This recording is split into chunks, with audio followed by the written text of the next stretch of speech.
Aku Mazaya atau bisa dipanggil Aya. Aku merupakan mahasiswa di Universitas Indonesia, jurusan Pariwisata, angkatan 2020. Nah, di video kali ini aku mau ngejawabin komentar-komentar dan pertanyaan yang ada di TikTok. Sebelumnya aku buat TikTok kayak gini.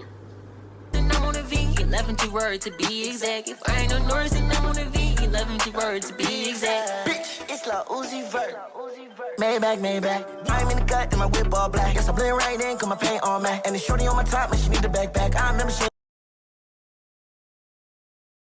Dan aku ngejawab salah satu komen yang minta di-spill esai PPKB-nya. Terus aku jawab kayak gini. Aku jawab dan aku bantu sebisa aku ya. Jadi ini adalah esai PPKB aku. Nah, ternyata rame banget, banyak yang nge-view dan banyak yang bilang itu ketutupan sama muka aku dan lain-lain, ada yang gak kelihatan. Nah, di video kali ini aku mau ngebahas si esai PPKB-nya itu. Sebelumnya aku minta maaf karena aku bukan YouTubers, jadi aku nggak terlalu jago ngedit. Tapi di sini aku cuma mau bantu jawab esai PPKB yang kalian tanyain. Jadi yang pertama-tama itu aku buat garis di sini di pinggir ini biar lebih rapi. Kemudian aku tulis judul yaitu surat pernyataan. Kemudian aku nulis yang bertanda tangan di bawah ini. Kalian sebutin nama, tempat tanggal lahir, NIS atau NISN, kemudian asal sekolah dan alamat. Kemudian di PPKB esai ini aku nulis dengan 3 poin. Jadi aku bikin per poin. Yang pertama, di sini aku bilang kalau aku memantapkan untuk memilih program studi vokasi pariwisata karena prodi ini merupakan jalan atau proses menuju cita-cita yang ingin saya capai. Saya akan berkomitmen terhadap pilihan saya sehingga peraturan yang ditetapkan oleh Universitas Indonesia akan saya patuhi dan jalankan dengan baik. Nih ya guys. Nah, di sini tuh aku bilang kalau misalkan aku memantapkan pilihan, biar aku tuh ngasih statement atau pernyataan yang kuat tentang universitas dan pilihan prodi aku. Jadi UI juga ngeliat kalau aku tuh yakin dan benar-benar gak main-main gitu. Yang kedua, aku nulis keputusan saya memilih program studi ini berdasarkan minat yang tinggi terhadap hal ihwal pariwisata, pengalaman, dan dukungan yang kuat dari orang-orang terdekat, terutama orang tua dan keluarga. Di poin kedua ini, kalian silahkan ceritakan kenapa kalian memilih program studi ini. Lanjut, aku nulis ketertarikan saya terhadap dunia pariwisata dimulai sejak kecil karena orang tua dan saudara saya bekerja di bidang pariwisata. Nah, teman-teman nih kalau misalkan punya keluarga atau kalian punya background orang tua yang bekerja di dunia yang ingin kalian pilih programnya, kalian bisa juga nih nulis seperti ini. Seolah-olah tuh kalian udah mengenal program studi ini tuh dari lama gitu. Kemudian aku bilang lagi, ketika saya kecil, ibu saya selalu membelikan majalah anak setiap bulan untuk saya baca dan pelajari. Beliau menemani dan membimbing saya membaca majalah setiap pulang kerja.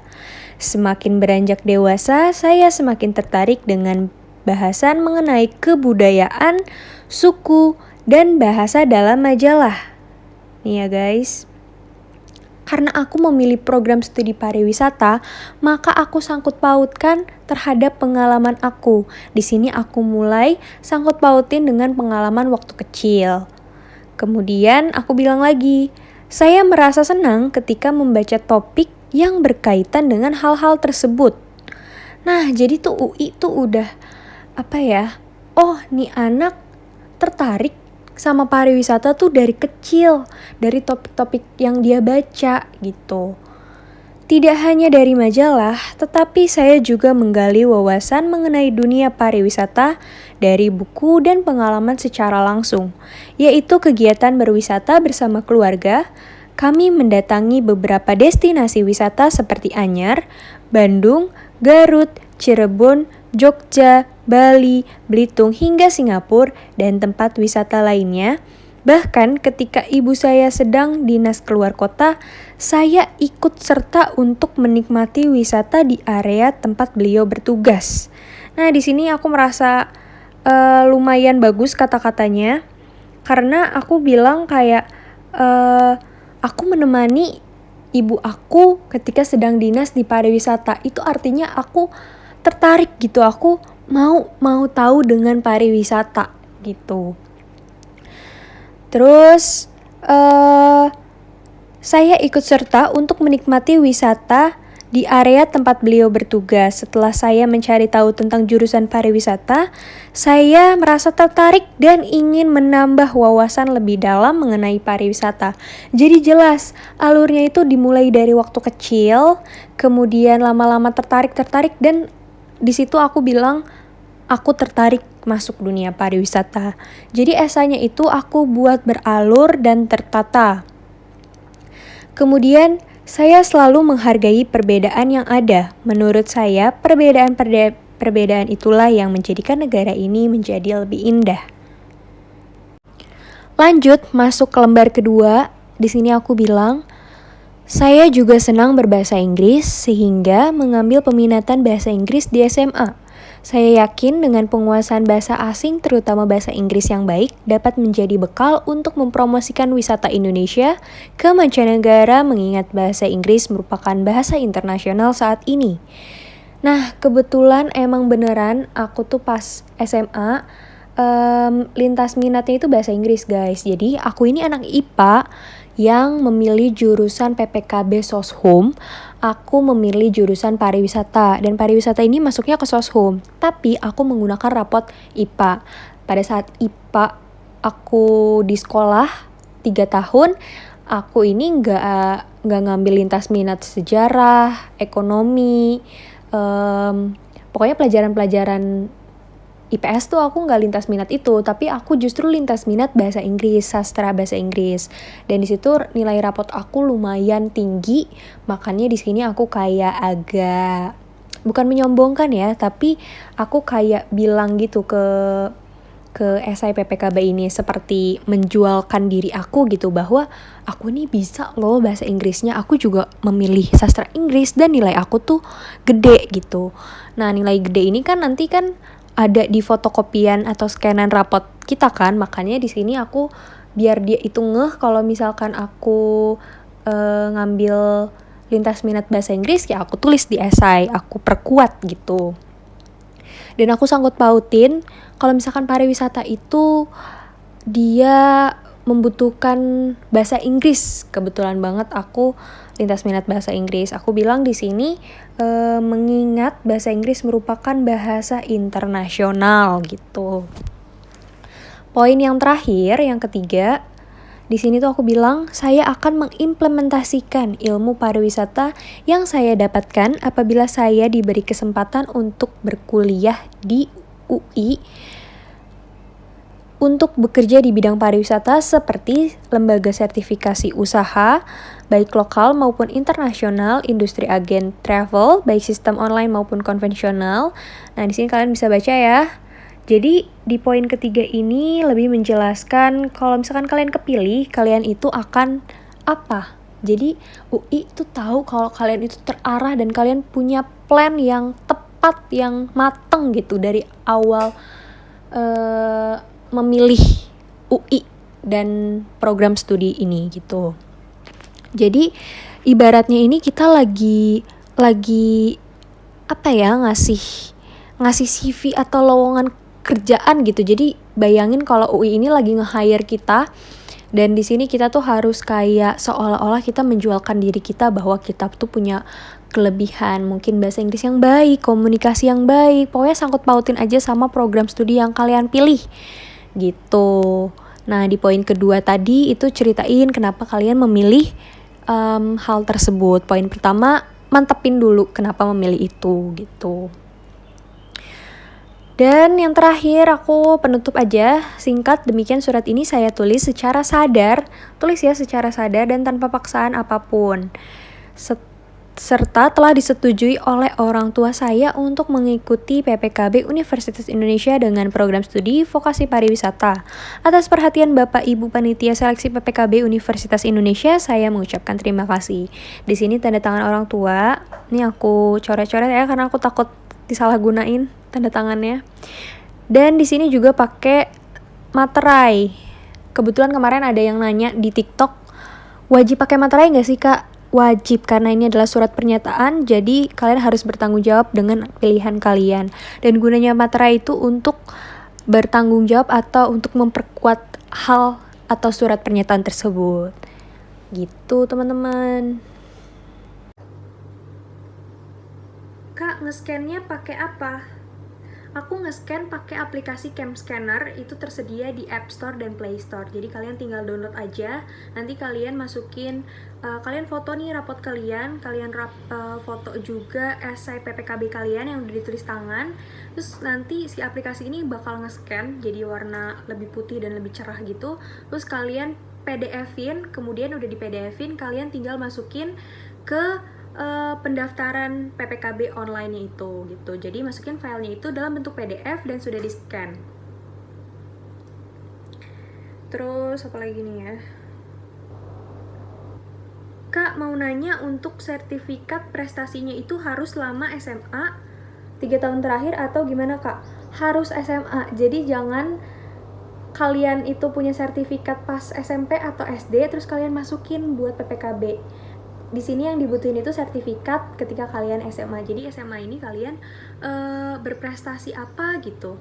Misalkan di bidang akademis atau non akademis. Kalian bisa juga kalau misalkan kalian atlet.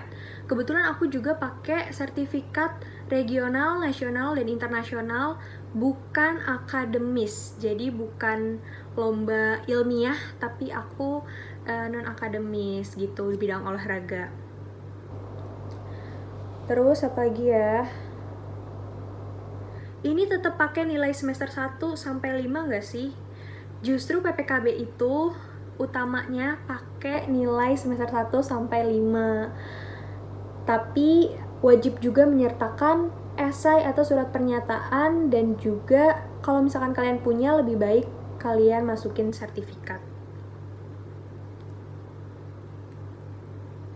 Perkenalan yang di atas habis nama itu apa ya kak? Itu ya tadi udah aku videoin. Jadi nama, terus habis itu apa ya tadi tuh, pokoknya ada NISN, ada asal sekolah dan alamat. Jurusan apa kak? Jurusan pariwisata. Oh iya.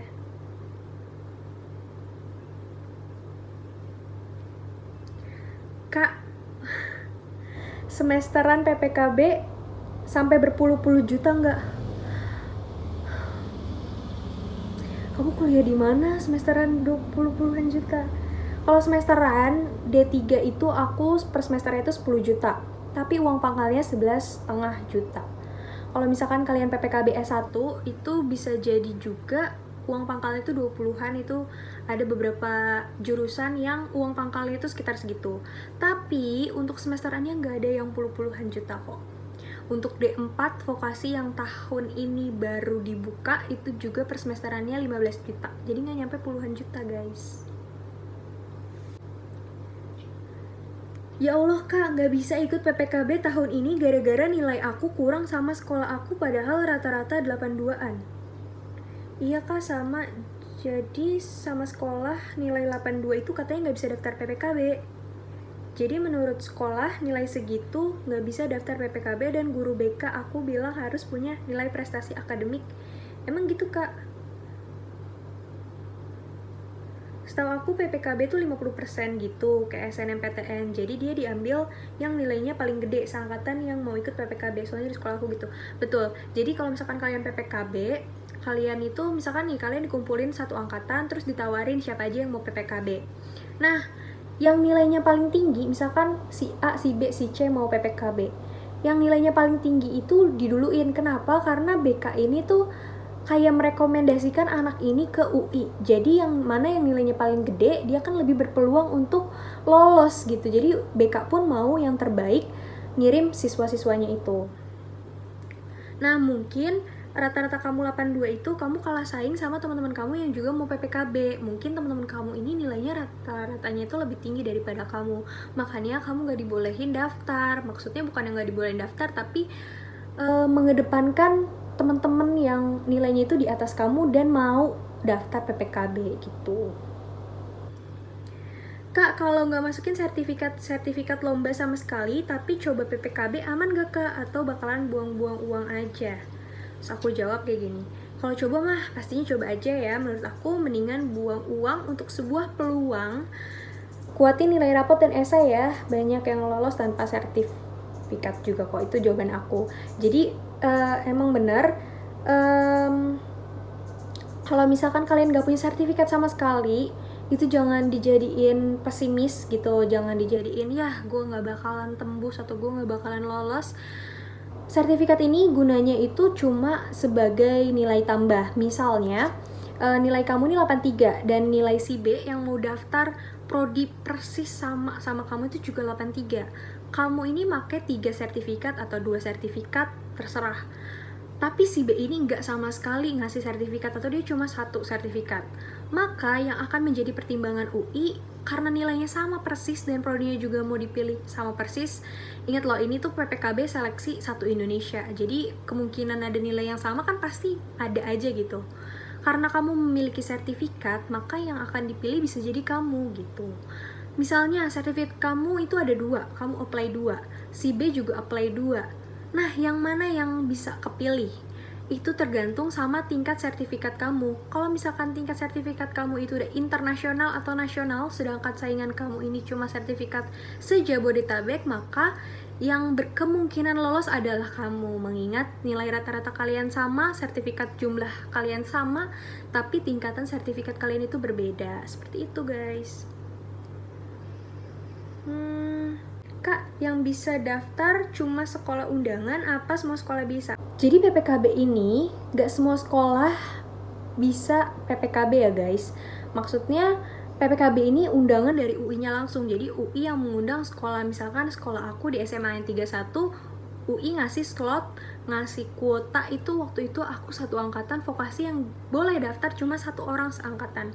Jadi tergantung sekolah kalian itu dapat kuota berapa. Nah itu kuotanya itu yang nentuin tuh UI-nya sendiri. Tapi kalau misalkan sekolah kalian itu nggak pernah PPKB, kalian bisa ke BK, kalian minta BK kalian itu surat permohonan ke UI. Kalau nggak salah aku tuh nyari informasi itu seperti itu. Kalau misalkan sekolah kalian nggak pernah ikut PPKB, jadi sekolah kalian ini bisa mengajukan diri ke UI. Nah untuk di approve atau tidaknya itu tergantung UI-nya sendiri.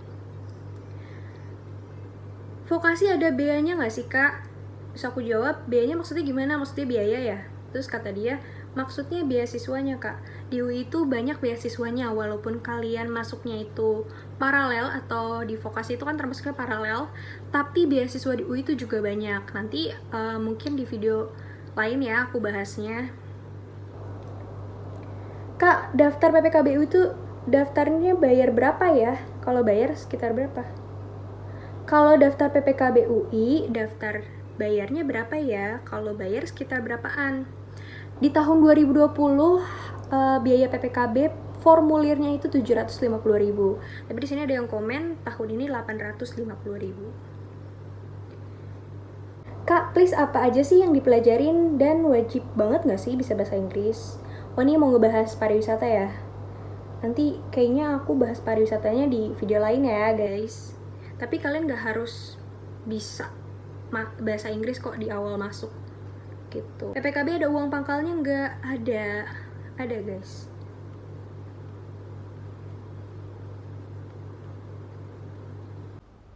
Nah teman-teman, kayaknya segitu dulu videonya karena fokus video aku kali ini emang cuma di esai PPKB aja, tapi sekalian tadi aku bahas mengenai pertanyaan-pertanyaan yang udah ada di kolom komentar TikTok. Kapan-kapan nanti kalau misalkan aku punya waktu senggang lagi, aku bakal buat video mengenai pertanyaan-pertanyaan yang belum aku jawab dan juga pertanyaan mengenai pariwisata dan lain-lain. Terima kasih yang udah nonton. Semangat ya!